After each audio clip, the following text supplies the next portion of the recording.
What's going on, guys? Welcome back to another episode on the vlog. So today we're gonna be finishing up the Subaru, doing the last couple things that we need to get done before it's ready to take a drive. So first thing that we gotta do is we gotta put this intercooler on. I got my intercooler light out right here, a blow-off valve right here, and basically we're gonna have to reattach our blow-off valve using our bolts, which we saved in a marked bag, marked intercooler. But yeah, that's what we're gonna be tackling today. Last time you guys saw us put on the Chase Bays brake kit. If you haven't seen that video, click right up here. It'll take you to that video so you guys can see that, get caught up. And yeah, it's gonna be an awesome day. We just got the downpipe in, that was super easy. And we just struggled for a few hours getting basically the silicone pipe that connects the blow-off valve back into the air inlet. I'll show you guys that once we get over to the car. But yeah, the first thing we're gonna get started with is just putting that blow-off valve back on our intercooler. So let's get into it.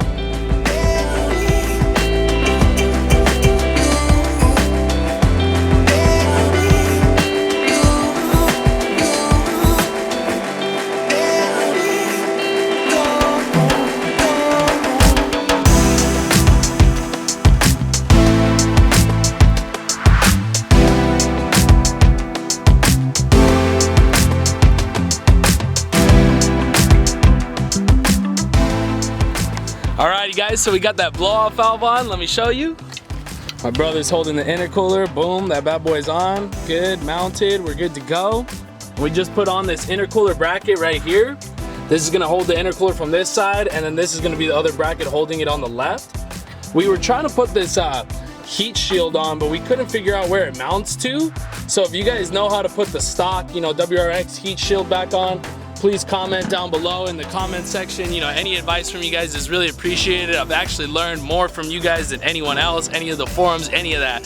So I appreciate all the help that you guys have been giving me.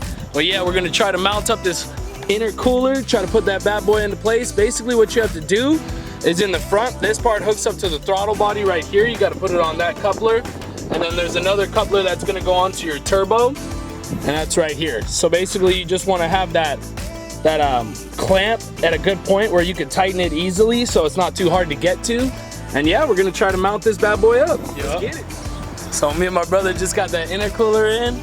Yo, Austin, good looks, bro. Thank you so much for all the help. Couldn't have done it without this guy, man. This boy's been here since day one, since we started pulling this thing, and now it's finally actually a complete motor back in. All we gotta do is put on these two bolts that hold this bracket in and that other bracket in. We're gonna have to kind of wrestle with them a little bit. See, Yimi had to drill a hole there before, because this isn't the best intercooler. It's just kind of a knockoff brand, so it doesn't fit too well, but we're gonna make it fit. We're gonna put those bolts in right now, and we're gonna update you guys when we're done.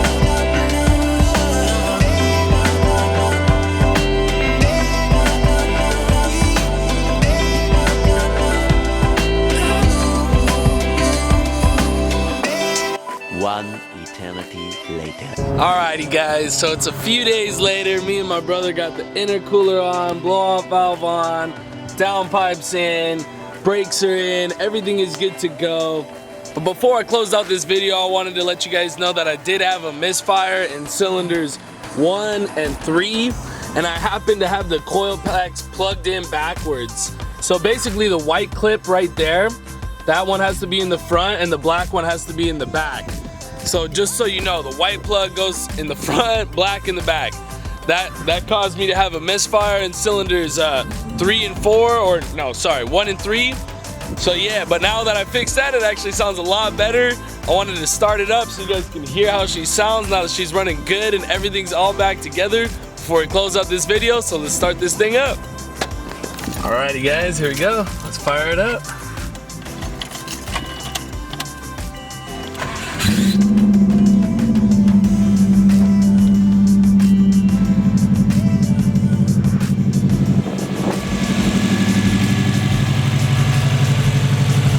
Sounds so much better, and it's not shaking at all.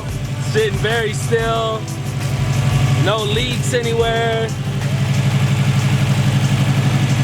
Take you guys over to the back.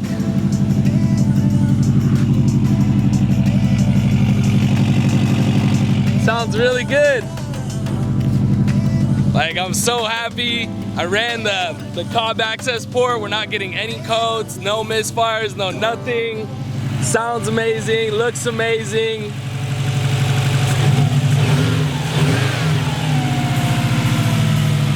Looking good. It idles fine. Check out the idle. It's idling a little bit high, but it seems like it's okay. I don't know, we'll still have to work out a couple more things. Last thing I have to do is basically bleed the brakes, and then we're ready to take it for a drive. So I hope you enjoyed this video. Make sure you subscribe to see us take this beast for a drive next time, and click right up here if you want to see the whole engine swap playlist. I hope you guys enjoyed today's video. Peace out, and I'll see y'all in the next one. Let's go!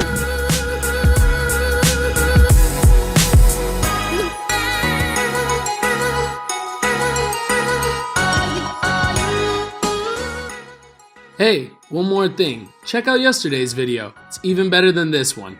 Hope you enjoy. Peace out.